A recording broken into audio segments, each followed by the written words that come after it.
and welcome to episode 14 of Aprender Inglés con Reza y Craig. 14, Craig? Can you believe it? Wow. Can you believe it? 14 episodes. How are you feeling? How are you? Well, now that you've said 14, a little bit tired. But apart from that, okay. Are you back into the routine of teaching after your Christmas break? Do you feel like you're back into the, as we say, the swing of it? Are you back into the routine? Yep, I'm back into the swing again. It's always 5 minutes. You think, oh, teaching, oh yeah, tricky. Then you think, oh no, actually, it's not too bad. I think it's the thought of going into class that can be a bit. It can bother me a bit. Once I'm in there, once I've got the students hopefully laughing and enjoying the lesson, it's fine. A piece of cake, as they say. It's a piece of cake. Water off a duck's back. Anyway, we have some feedback, some news this week. We have a question, first of all, from Silvio. I can't remember where I think the question came in by email. And Silvio's question is this. After verbs like love, start, stop, he says the following verbs have to go with a gerund, I think. This is Silvio. However, I have read it started to rain. Why not it's started raining? So Silvio sounds a little confused with these ing gerund infinitive verbs. Can you help him? Yes, I think so. I can help him a little bit, but I'm afraid experience and time is the only solution to this question. It's complicated, isn't it? It's a complicated area of grammar. Well, in a way you could say it's complicated. In another way you could say it's just memory. It's just memory. You either remember that, oh yes, that verb goes with infinitive, or that one goes with gerund, more or less, or that one goes with both. There isn't much logic to it, Silvio. But you asked specifically, it started to rain or it started raining? The answer is yes, they're both right. Yeah. In the case of start, there's no difference in meaning. If I say it started to rain or I say it started raining, the meaning is exactly the same. There's no difference. However, Silvio, I'm afraid that's more the exception. It's not so common. Usually, there is a difference between infinitive or ing after a verb. For example, you said start, now the opposite, stop.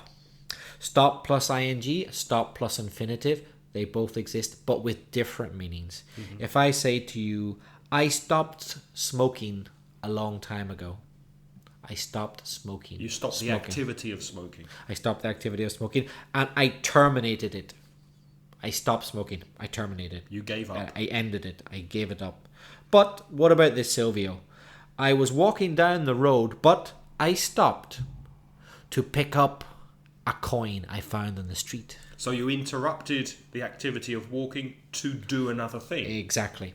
Interrupt one action to do another. That's stop plus infinitive.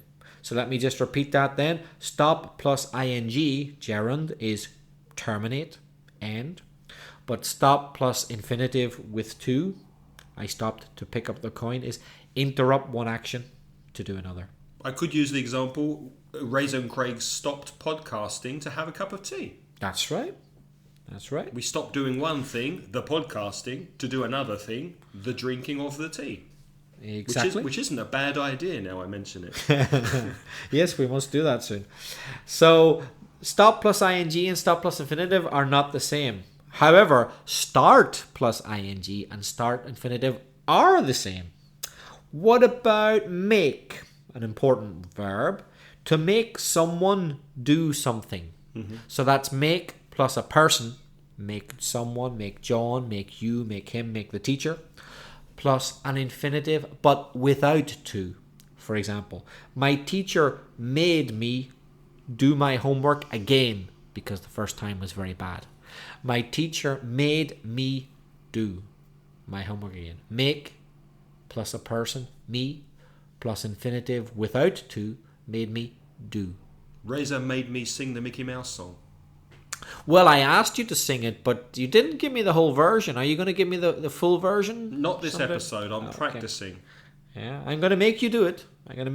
We have to have some way to keep people listening, to keep people downloading these podcasts.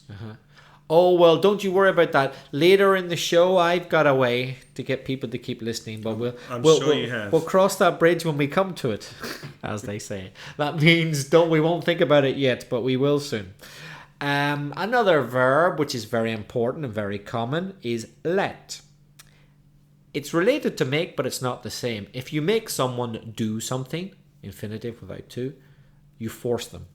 But if you let someone do something, that means you give them permission or you don't stop them.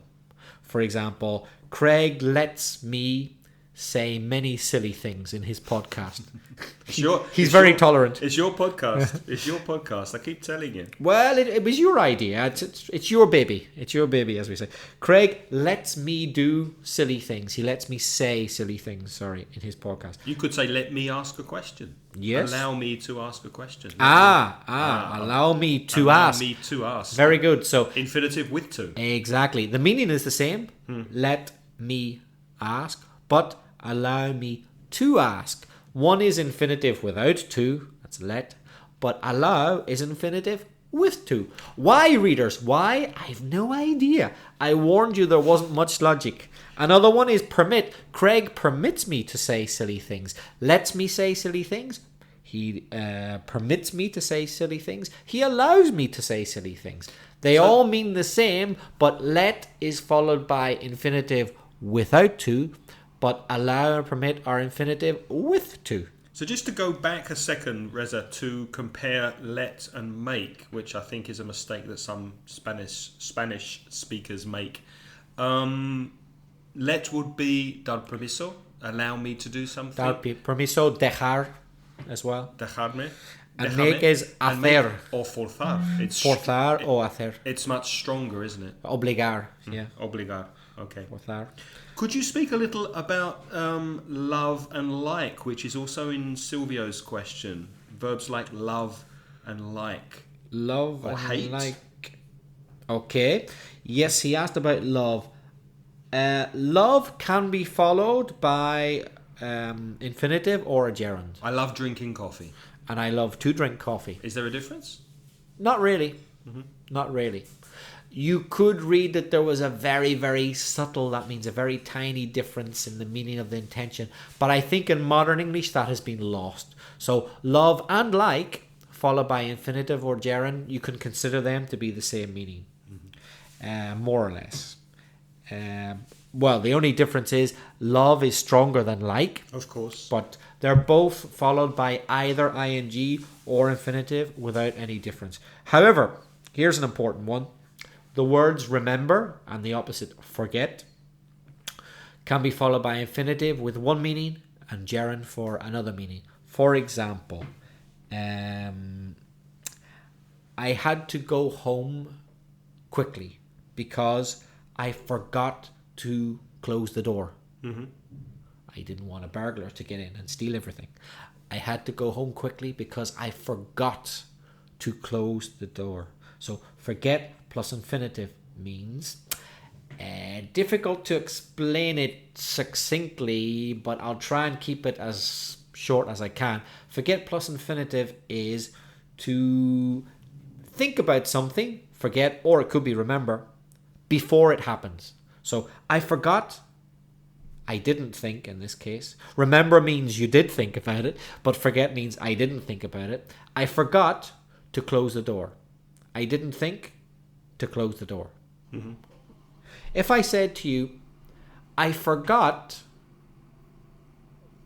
giving John the money, and I said to John, oh, here's your money. And he said, but you already gave me the money yesterday. I forgot giving John the money. That means yesterday I gave John the money, but now I have no memory of that thing which has already happened, me giving John the money. Of course, I forgot doing something. Yeah, yes. I forgot giving him the money. I forgot uploading something to the computer. Yeah. You've already done it, but now you don't have a memory of doing it. Of the activity. That's forget plus an ing. And it's the same with remember. I remember turning off the gas before I left my flat. Yeah.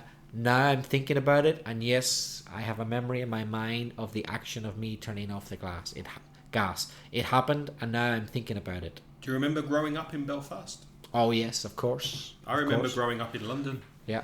Growing up, it's ing because, listeners, it was a long time ago that happened. Very long time ago. The action of growing up happened a long time before the action of thinking about it, remembering it.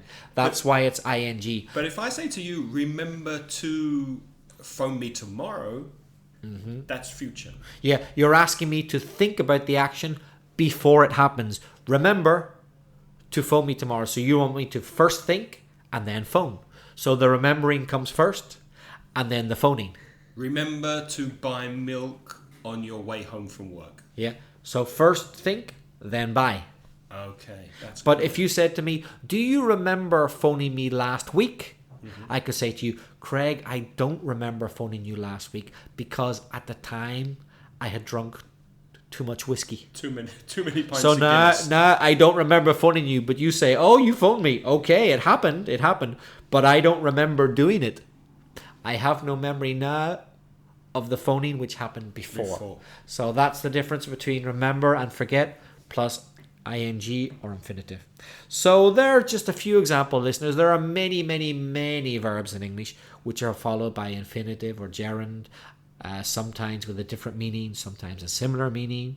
Sometimes it's infinitive with to, like allow me to speak, or sometimes it's infinitive without to, let me speak. There are many, many. I think we should come back to this topic in a future episode and speak a bit more about gerunds and infinitives. Yes, we must remember to look at it again. We shouldn't forget to review this in future episodes.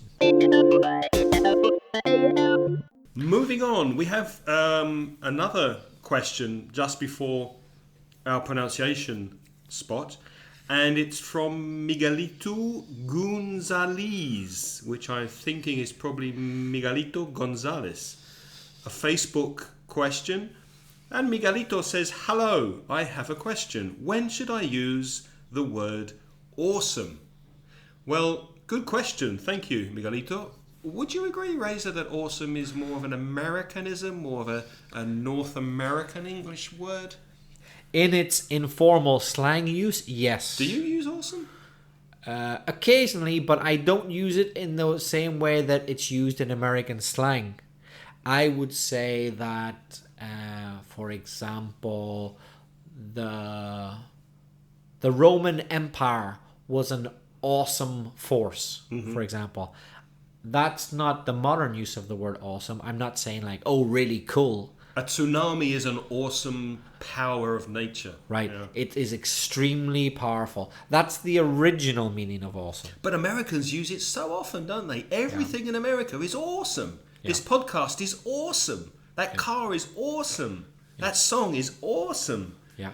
I hear it so often. Yeah, it just means cool, great, fantastic, but not necessarily powerful. And I think one problem is it's overused, so the effect of the word is not as powerful as maybe it should be. Exactly. If everything's awesome, then everything's pretty much the same. It's like the word cool. Who doesn't know the word cool? Most Spanish speakers have heard the word cool. But the original Why? meaning of cool means a little bit cold. That's what it means. And it still means that today. But if I say to you, he's a cool guy, or hey, your boots are really cool, I don't mean they're a little bit cold, do I, listeners? I mean, I really like the style of them. Mola. I'm impressed, yeah. Hola, son guays. So, Miguelito, you can use awesome whenever you like. It's an adjective and it means wonderful, fantastic, incredible, amazing. Especially in American English. Moving on to pronunciation, and I'd like to look at the sound j, because one of my students had a problem with this just yesterday. We were looking at the English word for juez, which, Reza, is? Judge. Judge. So, 3 sounds, and the first and last sound is the same. It's j. The same sound that you would find in words like June, July, January, jazz, and judge, juez, has the vowel sound a, as in up, judge. So practice that at home. Listen to me judge and repeat the word judge. That's the pronunciation tip. Yes. Jolly is another one, isn't it? Jolly. Jolly good. Jolly good Jolly word. good. Oh, Jolly thank good. you. Well done. Moving on to phrasal verb. To our phrasal verb this episode. Do you have one for us? Yes. Take off. Take off. Take off. For example, Craig, you went to Laos recently, yes? That's correct. When you were going there, what time did your plane take off? Oh, it took off about 12 o'clock midday.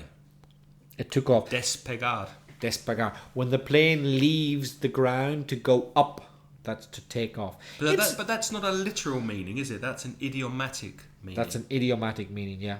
The literal meaning would be to remove something from a place or area. For example,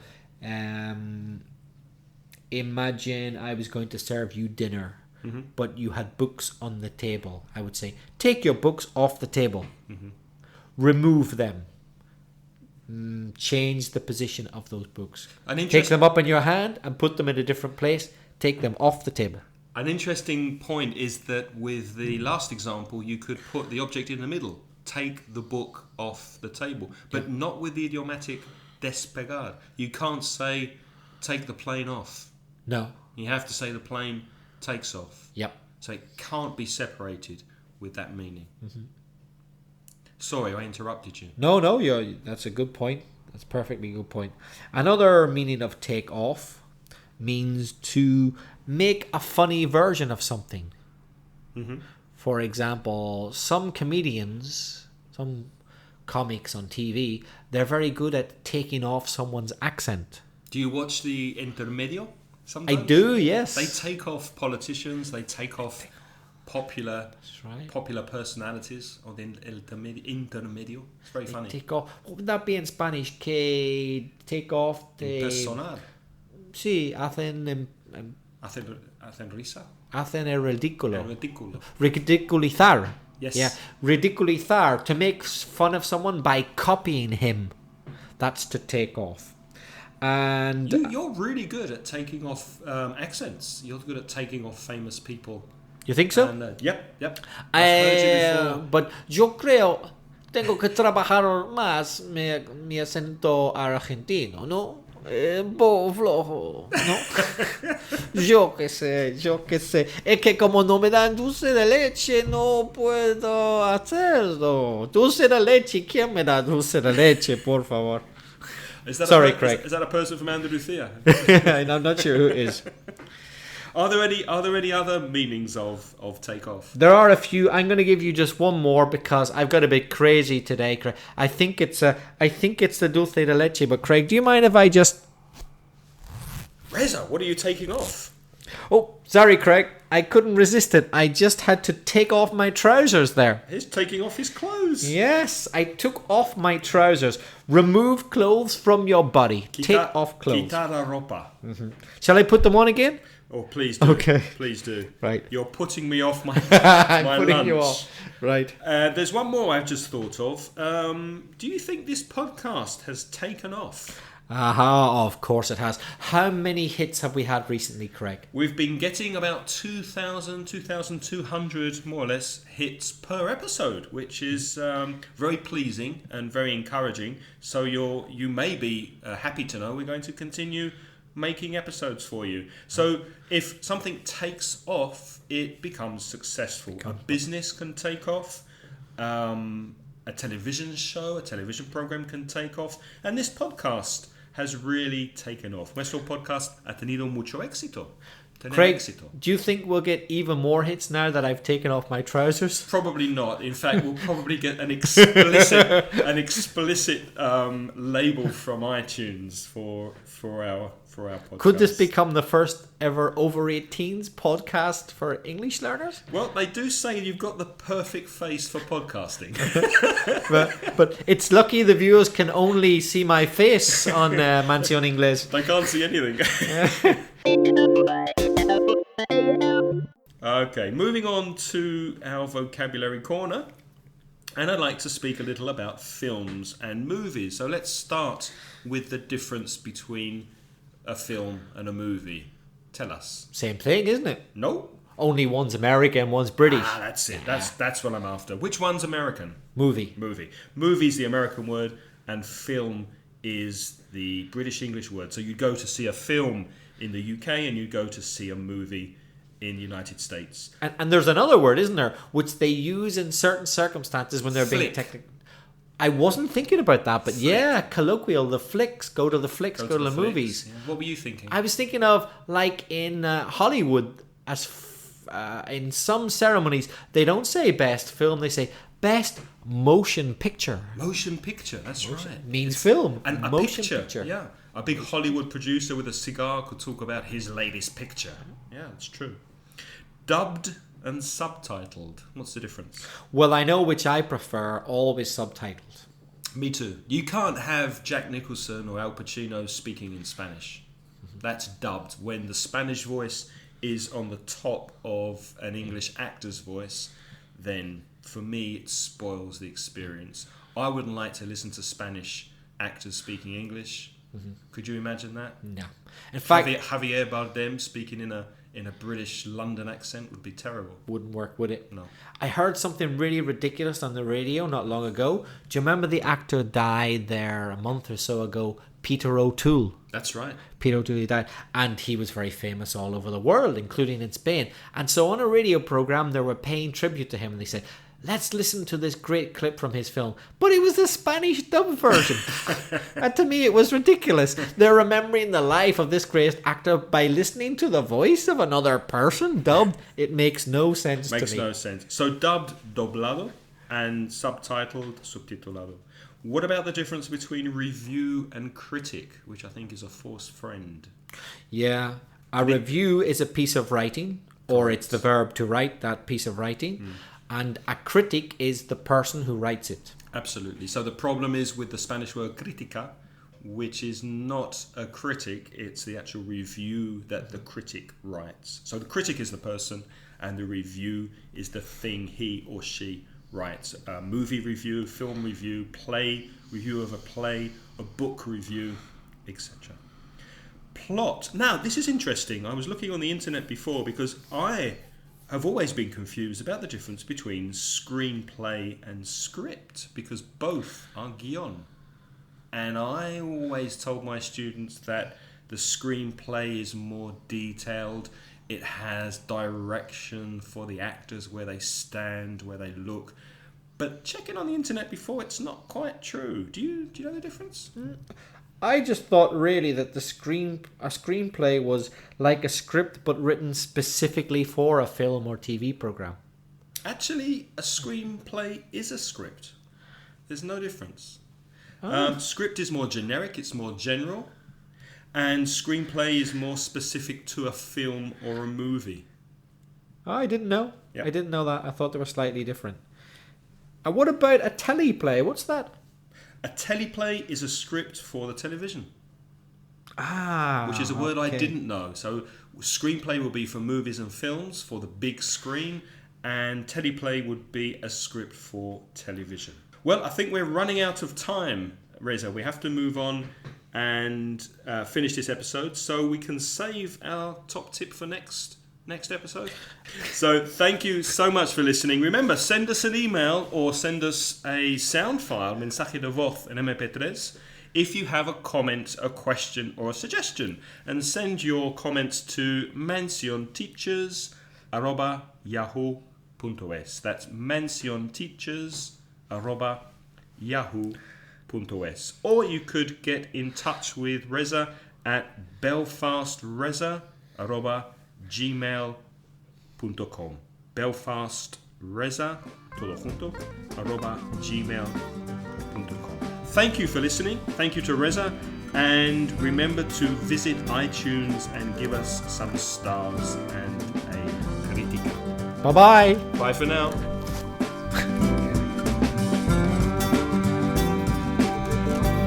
The music in this podcast is by Pitts. The track is called See You Later, licensed by Creative Commons under a BYNC license at ccmixter.org.